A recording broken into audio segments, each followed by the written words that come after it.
Perfect. I want to thank you all for coming.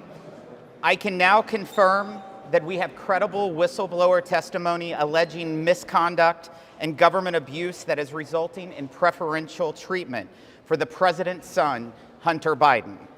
Mr. Biden has been under investigation for tax crimes that include evading taxes on income from foreign sources. Only the Ways and Means Committee has the ability to report this information legally to the full House of Representatives and thereby make it known to the American public. Doing so is an important step in preventing future misconduct, encouraging other whistleblowers to come forward, and considering possible future legislative reforms. As I mentioned in my remarks before the executive session, there are 3 areas of focus in the transcripts of interviews with whistleblowers. Number 1, the federal government is not treating taxpayers equally when enforcing tax laws. Number 2, whistleblowers claim the Biden Department of Justice is intervening and overstepping when it comes to the investigation of the president's son. And number 3, these whistleblowers report they have faced almost immediate retaliation. Let me provide detail. On number 1, not 1, but 2 IRS employees are blowing the whistle with evidence that the federal government is not treating taxpayers equally when enforcing tax laws. The whistleblowers were working on an investigation into Hunter Biden that opened in November of 2018 as an offshoot of a separate corporate investigation by the IRS. Let me emphasize, this was an investigation in the ordinary course of work at the IRS. It was not ordered by any individual, any chairman, or any political entity.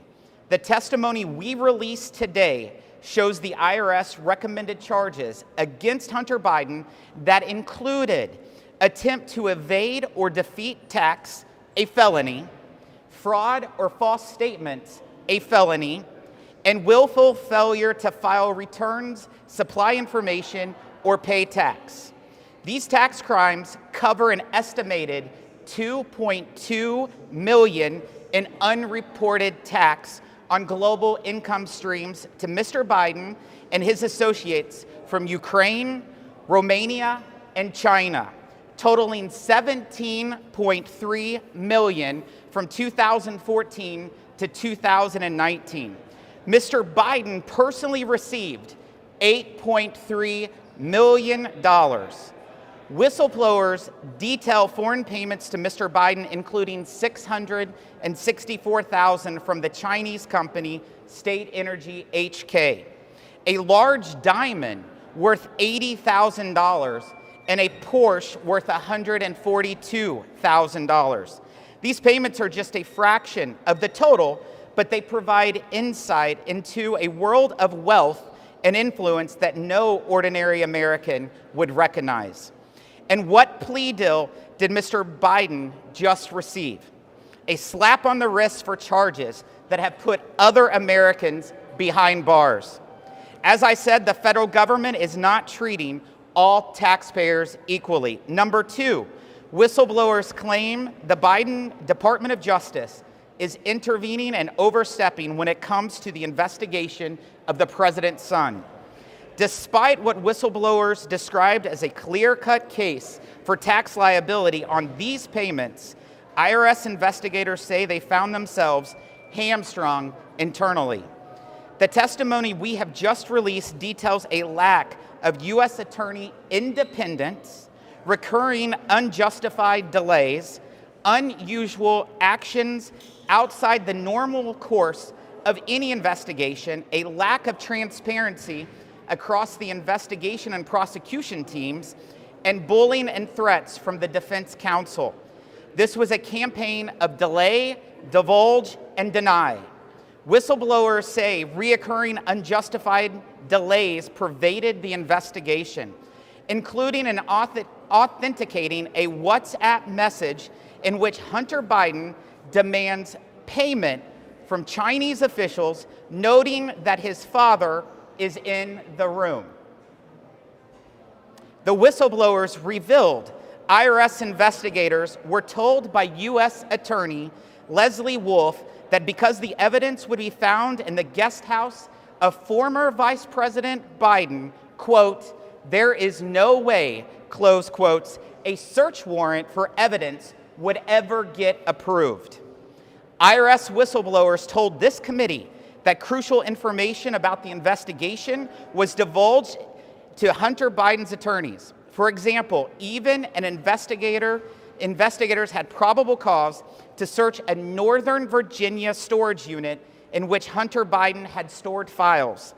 Attorneys for Biden were made aware prior to any search, providing them valuable time to remove any materials that could be useful evidence. Few Americans qualify for such soft glove treatment from federal investigators. Testimony shows that U.S. Attorney of Delaware David Weiss tried to bring charges in the District of Columbia around March of 2022 and was denied. Weiss sought special counsel status from the DOJ in the spring of 2022 and was once again denied. Weiss sought to bring charges in the Central District of California in the fall of 2022 and had that request denied in January of 2023. Yet U.S. Attorney General Merrick Garland told Congress that Weiss had all the authority necessary to pursue the charges. Well, which is it?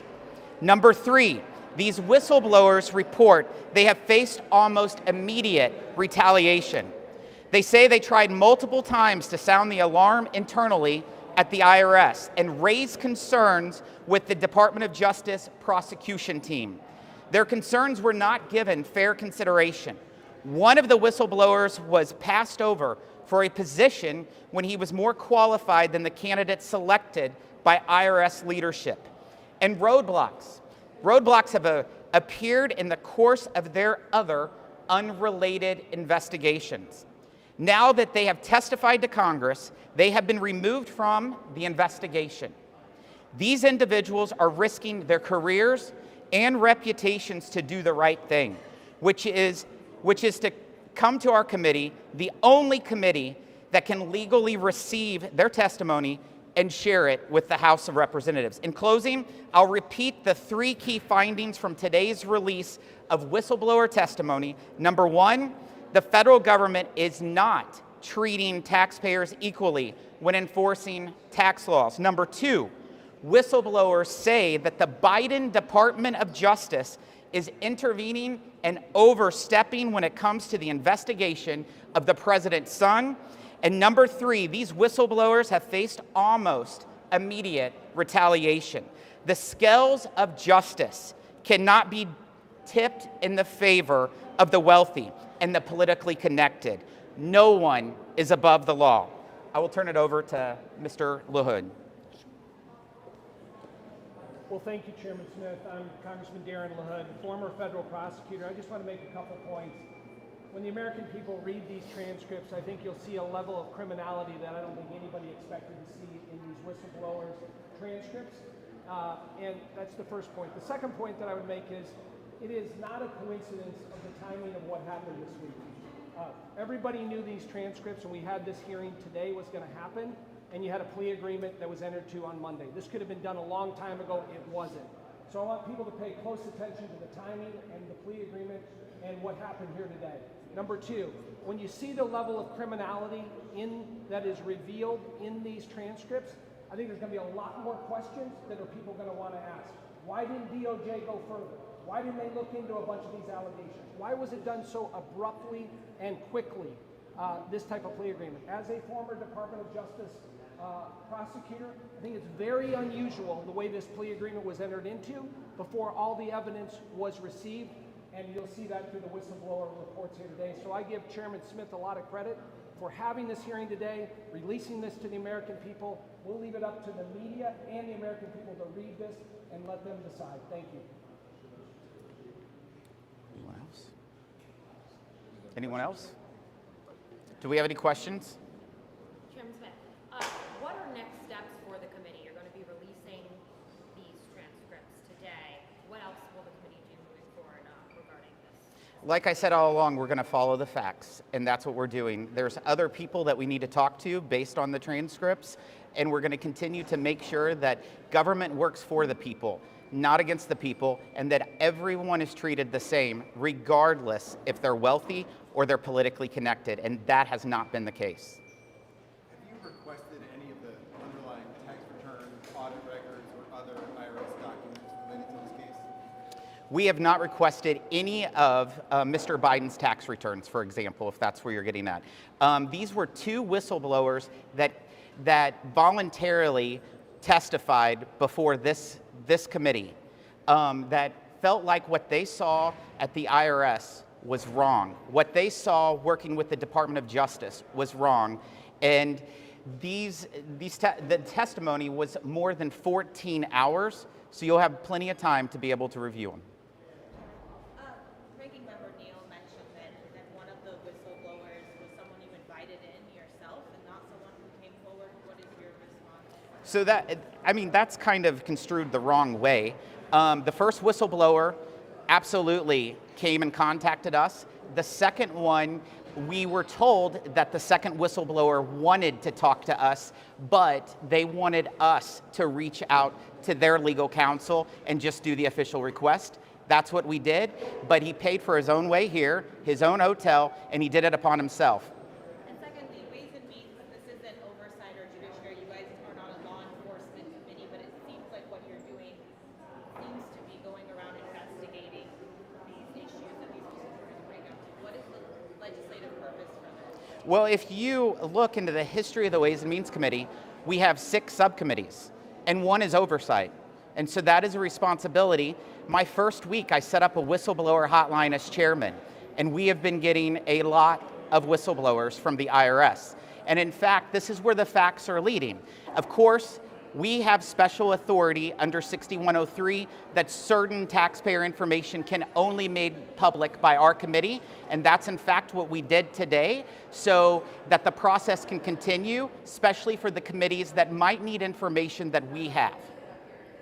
Will you be requesting any other materials from relating to this investigation with regard to tax documents or underlying materials that these whistleblowers brought up in their testimony? We're not going to put the cart before the horse, but we're going to follow the facts and make sure that justice is taken care of.